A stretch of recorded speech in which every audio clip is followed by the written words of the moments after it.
φίλες, αγαπητοί συνάδελφοι, σήμερα σε μια έκτακτη εκπομπή του Πανεργατικού Αγωνιστικού Μετώπου συνδεόμαστε με τους συναδέλφους μας στις ΗΠΑ, στην πόλη της Μινεάπολης, για να συζητήσουμε για τις τελευταίες εξελίξεις και τις κινητοποιήσεις που ακολούθησαν τη δολοφονία του George Floyd, Αφροαμερικανού εργάτη, από λευκό αστυνομικό. Σήμερα έχουμε μαζί μας τη συνάδελφο Σιρήν Χόραζουκ, η οποία είναι πρόεδρος των εργαζομένων στο Πανεπιστήμιο της Μινεσότα στη Μινεάπολη των ΗΠΑ, και μαζί της θα συζητήσουμε για τις εξελίξεις, τις κινητοποιήσεις και τη στάση των συνδικάτων και των εργαζομένων των ΗΠΑ. Ms. Χόραζουκ, thank you for accepting our invitation. Thank you for inviting me to be with you today. You are the president of the Clerical Workers Union in the University of Minnesota, in the city of Minneapolis, the city where George Floyd was murdered a week ago. And you personally live just a few blocks away from the murder scene. Can you tell us what happened and why the situation resulted here? Yes, as you said, I live just 6 blocks from the corner grocery store where George Floyd was murdered last week. It's a multiracial working class community, and George Floyd had gone into the corner grocery store to buy some cigarettes, I think, and he paid for his what he was purchasing with a couple of $20 bills. The teller at the store found out or saw that one of the bills was a counterfeit bill, and just a standard process called the police to be able to report it because of their insurance and records and things. Usually when that happens, the police don't even show up. This time the police did show up, and George Floyd was still there. It's unclear if he even knew that that was a counterfeit bill, and how he got it. He was a security guard at a dance nightclub. But regardless of what led up to that, 4 police officers came. They pulled him out of a car. They then pushed him down on the ground, and one of the police officers put his knee into George Floyd's neck and held him there with his knee pressing down on his neck for over 8 minutes. It was recorded by people in the community. This happened at about 8 p.m. It was recorded by folks who were in the community who kept saying, "Stop this. What are you doing? You have to stop." George Floyd kept calling for help. He kept saying, "I can't breathe. I can't breathe." He was not resisting in any way. He was trying to breathe. He called for his mother, and about 4 minutes in, he stopped speaking. And at some point in time, while this happened, he was killed. The police murdered him. If you watch the video, and I would suggest that people watch the video because it is heart-wrenching.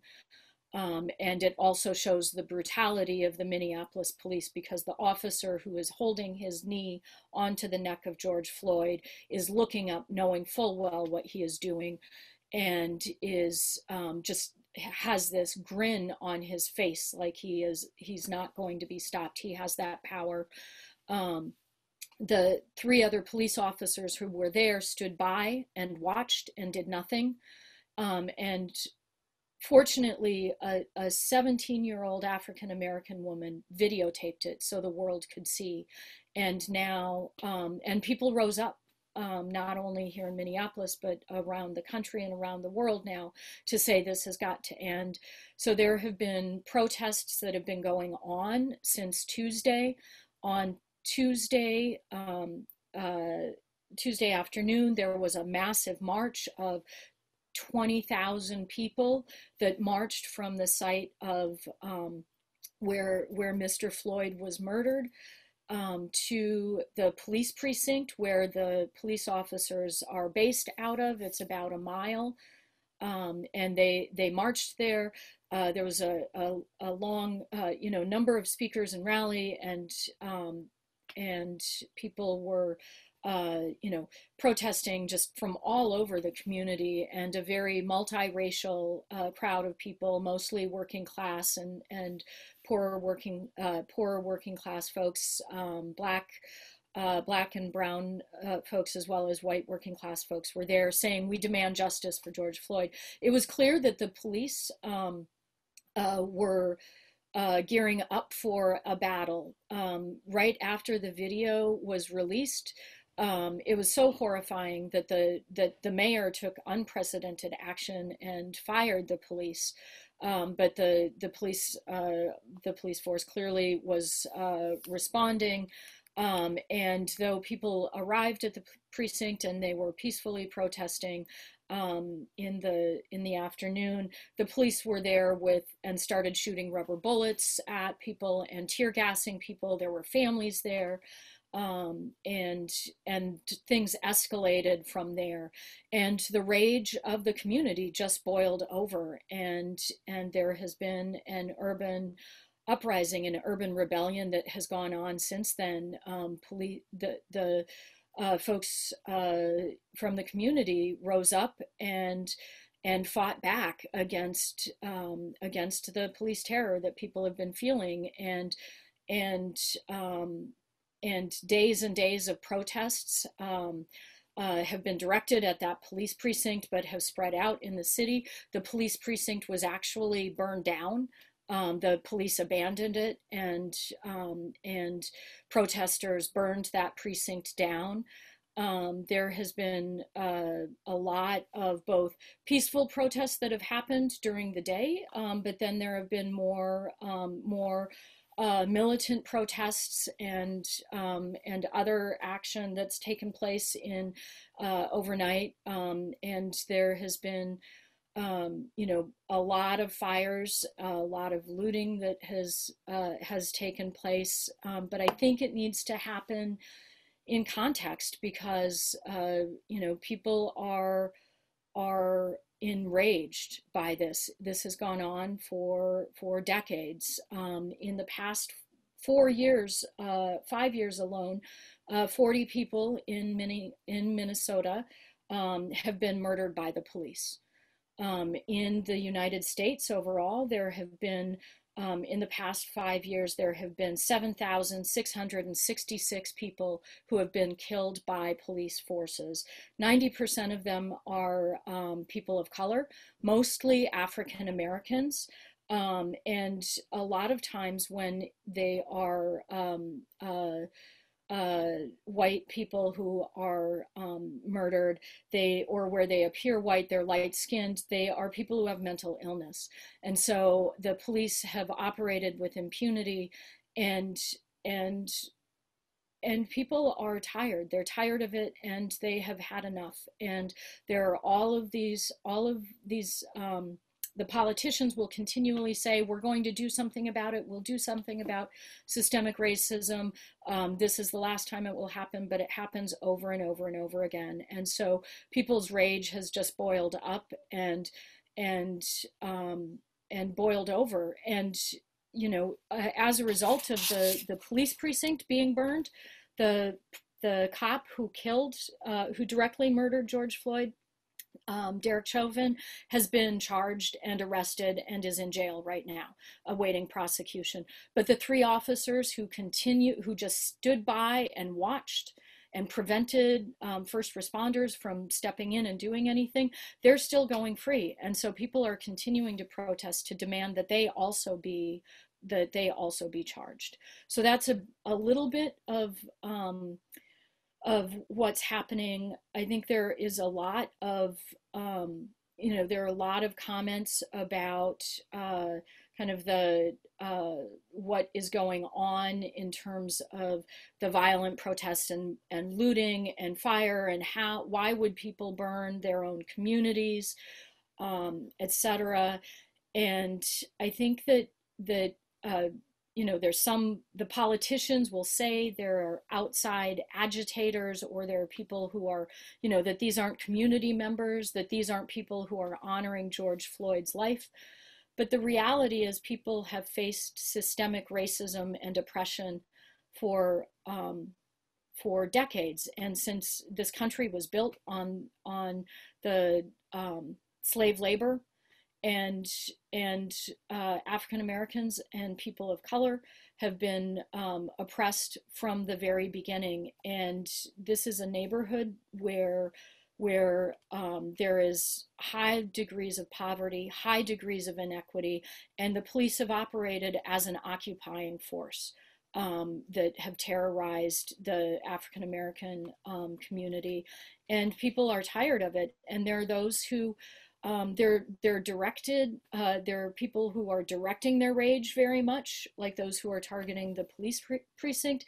And then there are others who it's just bubbled over, and they are angry. And the first businesses that were burned were those that most exploit community members. So they were the pawn shops, those who sell, you sell something to that you own in order to get a little bit of money to be able to pay your bills, right? So very exploitive. That was the first business that burned. Liquor stores, auto supply places, the Target that was looted is the world headquarters of Target Corporation is here in Minneapolis. And that store in particular is where they test all of their security programs, right? And so they continually profile African Americans and people of color. And so there's exploitation. So if you analyze it more deeply, you can see where that there is a directed response from people. And there are certainly those who where it's just kind of indiscriminate that has taken place, but you have to understand the context and understand that there are contradictions, that an uprising is not politically tidy, that there are contradictions that exist that are there, but the rage is real. Of course, you mentioned many times that there are many politicians, many organizations, either Democrats, Republicans as we see it, even celebrities and big multinational companies like Nike, all have made comments on this situation. What is your impression? How do you comment on that? I think that the movement to fight against police repression has been organizing in the U.S. for many years, and in particular the last 5 to 10 years, we've seen a real increase in organizing and protesting that's taken place with the movement saying Black Lives Matter, all kinds of community groups, folks who support the family members who have been killed. That there are all of these efforts that are in place in Chicago. There's actually, in the United States, there's a newly formed National Alliance Against Racist and Political Repression that brings together organizations from around the country who have fought back against the police repression, and that has an impact, right? So as we see these crimes continue to be carried out, as we see the police killing people, and there being very little accountability, very few police officers who are tried, more and more people are speaking out, and that changes the politics. And so politicians are forced to respond. And I think like you see celebrities speaking out, and there are those who are, I think, African American celebrities in particular face, even though they are wealthy, they also face a level of discrimination and targeting and profiling by the police. And most people will say that they've also experienced, police discrimination and harassment. But the corporations and others and the politicians are forced to respond. But they're not actually changing what is creating the conditions that allow the police to operate the way they have. They have done nothing to hold the police accountable. They have done nothing or very little to deal with the state of police terror that is being carried out against African Americans and other people of color.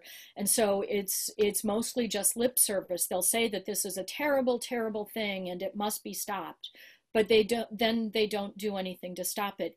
One of the things that they could readily do right now is arrest all of the officers and charge them and put them in jail. There's video that clearly shows what happened, and yet it took days for them to arrest the first officer, and the 3 others who watched this continue to go free.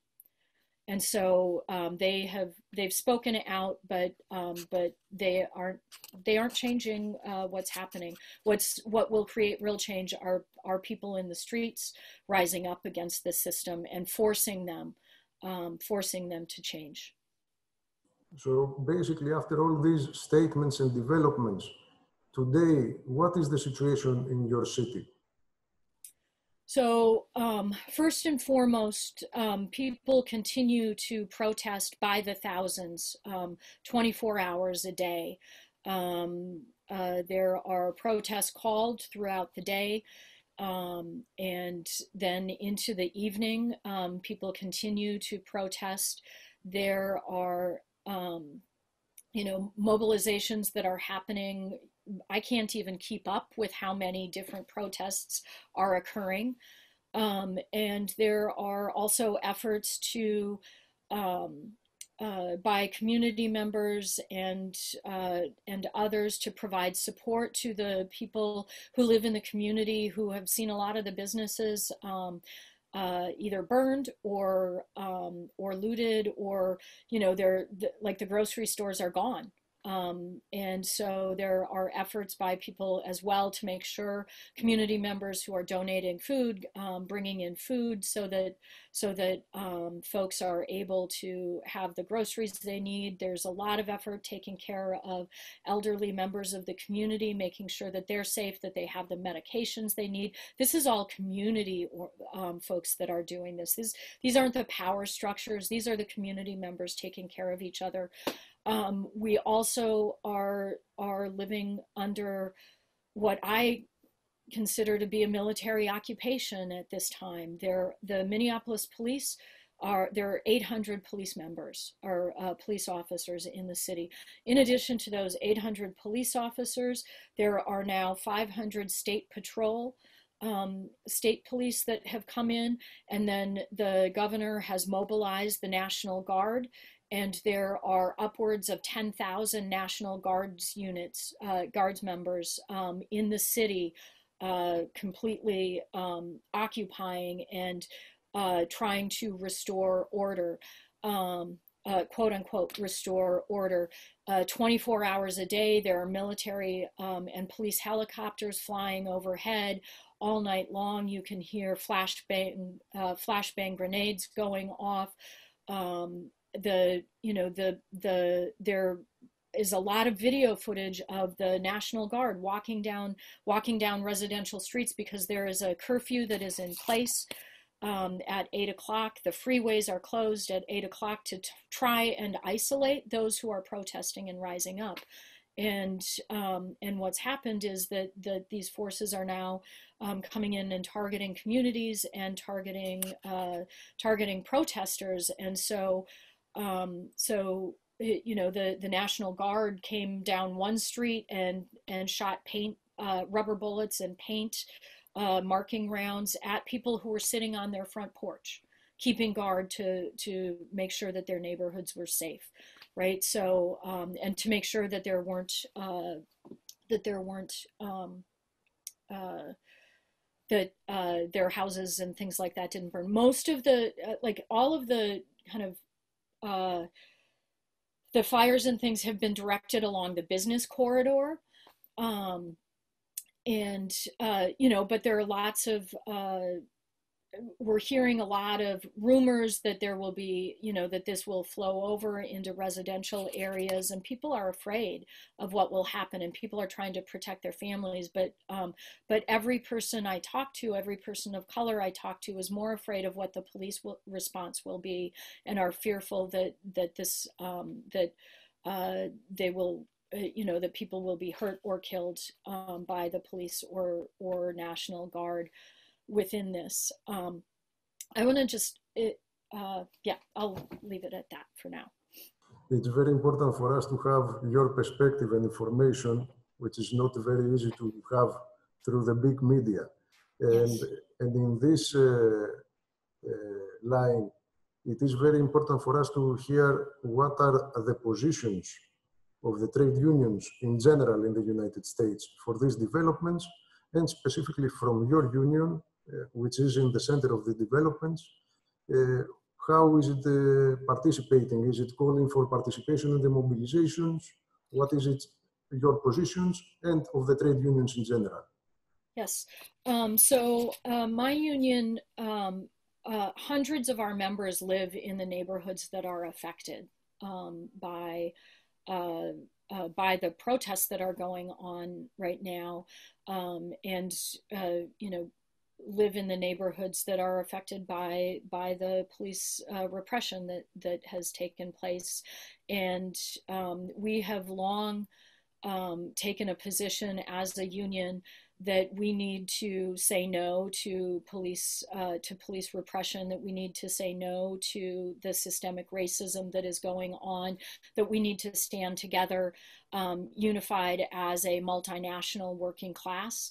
That it is not just about being a union member when we go to work and fighting for our rights in the workplace, but we also have to fight for the demands of our community members. And that means the demands against systemic racism, the demands for equality, the demands for liberation for African Americans and Native Americans and other people of color who are fighting against and facing the greatest level of repression and inequality that exists as a result of this capitalist system that very much in the United States, capitalism was built on the backs of slaves on stolen land. And we cannot understand capitalism without understanding that in the United States. And so we cannot talk about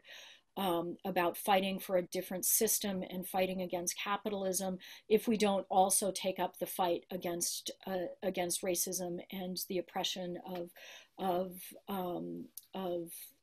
people of color. And so our union has long taken a stand to call for equality, to fight against discrimination, and to fight against the police repression that's gone on. So we've been mobilizing a lot in the current protests that are going on. We've encouraged our members to participate safely in that. We are also encouraging, we're putting pressure on the politicians in the United States. A lot of the Democratic politicians are elected as a result of the efforts of the trade union movement, right? A lot of the activism and volunteering is to get politicians elected. And so our position as a local union is to say these politicians need to be held accountable. So yesterday we organized a protest of somewhere around 500 trade union activists, trade union members at the house of Mike Freeman, who is the attorney who has the ability to prosecute the police. And he is a Democrat. And we were at his house, hundreds of us as union members, saying, you need to prosecute these police now. We are demanding that you do so. And so we are organizing trade union members to take a stand.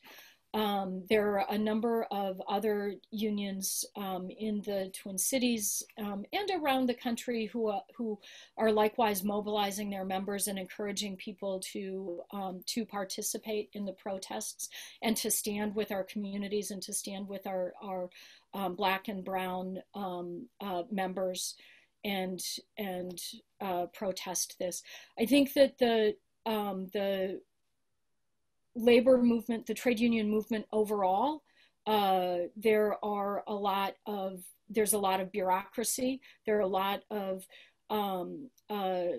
class collaborationist trade unionists who think that their interests are with the corporations, are with the bosses, and not with fighting in the streets. And so I think they're confused about what to do.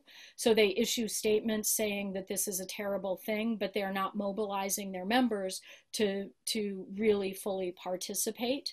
And so and there is also a reality that a lot of unions include, the police are unionized in many cities in the United States, and the labor movement as a whole has not talked about that and whether or not and how to hold the police accountable. And so there are also a lot of trade union members who say we shouldn't, the police are our friends.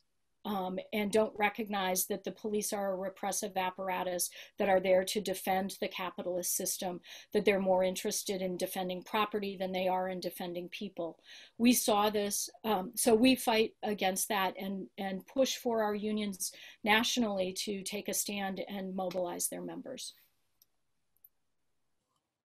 So I would like to develop more on the issue you mentioned about this contradiction that exists in the United States, because we witness in the news all this past period thousands of people, especially from the poor neighborhoods, dying from coronavirus. Now we witness one more person because of his color being murdered. And this happens in the United States, which is the global superpower, the richest country in the world. And for you, for the people who live in the United States, how do you explain this contradiction? So, as I said, the United States was founded on stolen land. It was on indigenous land, and the capitalist system was developed out of slavery. The United States was developed out of slavery, and everything that we understand about how capitalism functions needs to be looked at through that lens, and we cannot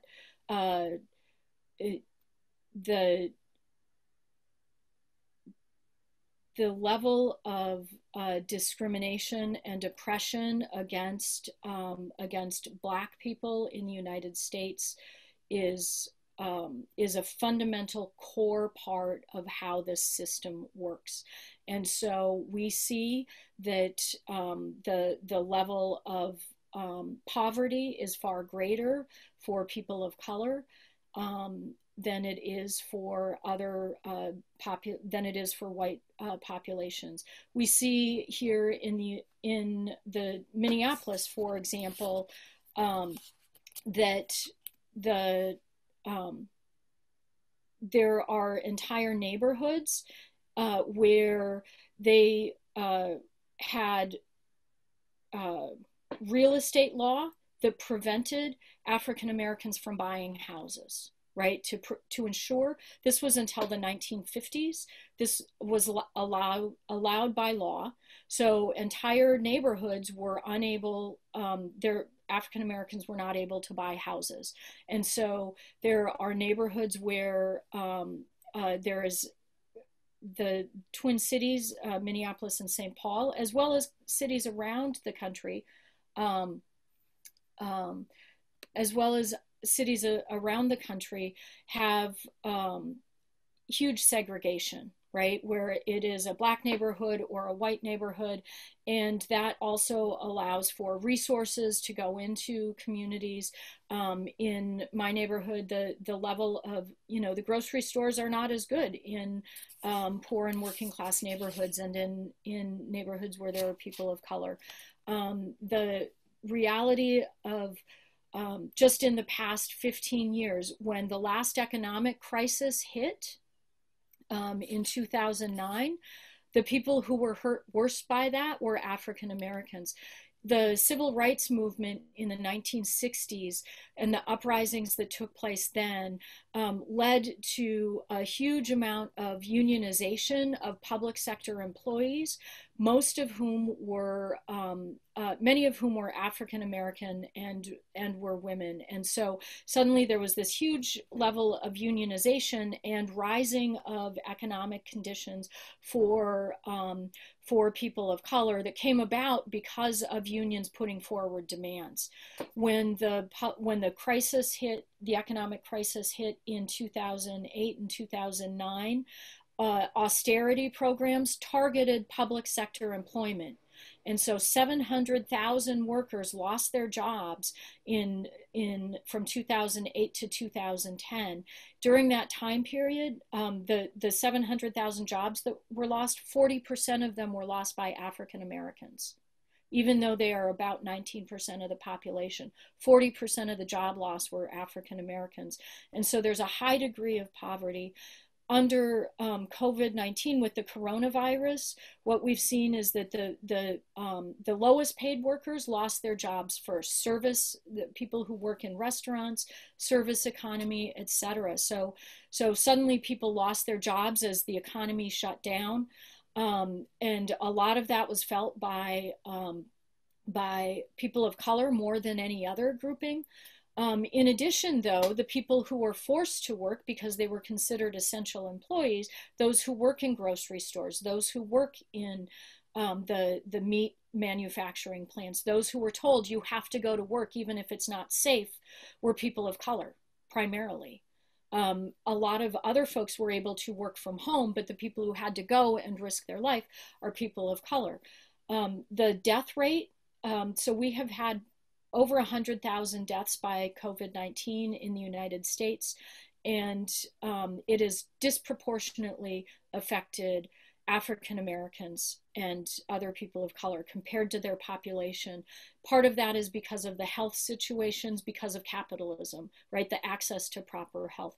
And so you see the long-term impacts of capitalism, you see the short-term impacts of capitalism with the austerity programs that took place, and then you see the health impacts of generations of we don't have a public health system here. You have to have a job to have quality healthcare. You have to have a good paying job to have quality healthcare. And so vast numbers of the population don't have that. And it's under those conditions that on top of that, you have on top of that poverty and inequity that exists caused by capitalism, we have the repression against by the police force, which the police force in the United States started under slavery and was formed to capture escaped slaves. And that is the historic role that they've played. And they, as capitalism developed, they are there to protect the capitalist system. And so there's always been a level of white supremacy and racism within the police force, within the system. So that's the context that we're in that led to this uprising. This information is many new elements for us, a lot of information that is not very well known to people outside the United States or even in the US, outside the movement. But because we know you have a meeting and we don't want to keep you a lot, we will ask you one final question, and when we have the opportunity again to discuss the developments. Today you received a small solidarity message from PAME, from Greece. For you, what is the importance of solidarity and what is your message in these conditions to the workers of Greece and to PAME?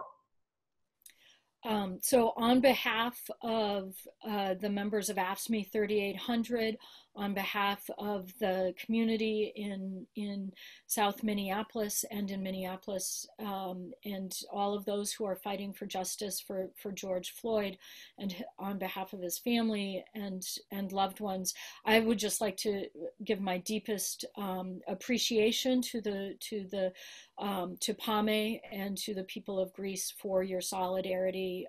It is so significant and important to have your support and to know that you stand with us, and so it is deeply appreciated. We know that the system that is holding us down in the United States, this capitalist system, is the same system that's holding down working people in Greece and around the world. The system of this imperialist system. We have a common enemy, and that is imperialism, that is capitalism, and that means that for us, my interests don't lie with the U.S. corporations that are here that are saying, you know, suddenly they support George Floyd and stand for justice for George Floyd. I know that my interests as a working person are the same interests as the working class in Greece, and that we will achieve freedom when the people of Greece also achieve freedom from this capitalist system. And so the solidarity that is extended by the working class and by the fighting elements of the working class in Greece are really very significant. And for the people who here are fighting in the streets to hear that what they have, their situation is being watched and supported around the world, gives them an ability, it inspires us and gives us an ability to stay strong under the repression and to know that that we are in this together, that workers of the world are united. We have nothing to lose but our chains. Thank you for your message. Thank you for this interview. We know you now have a lot of responsibilities and a lot of activities. So thank you for giving this time to inform the workers and the unions of Greece. Thank you. Thank you very much. And if we can ever extend our solidarity to you and your struggles as well, we will do so. If there's ever anything that PAME needs, you have our solidarity.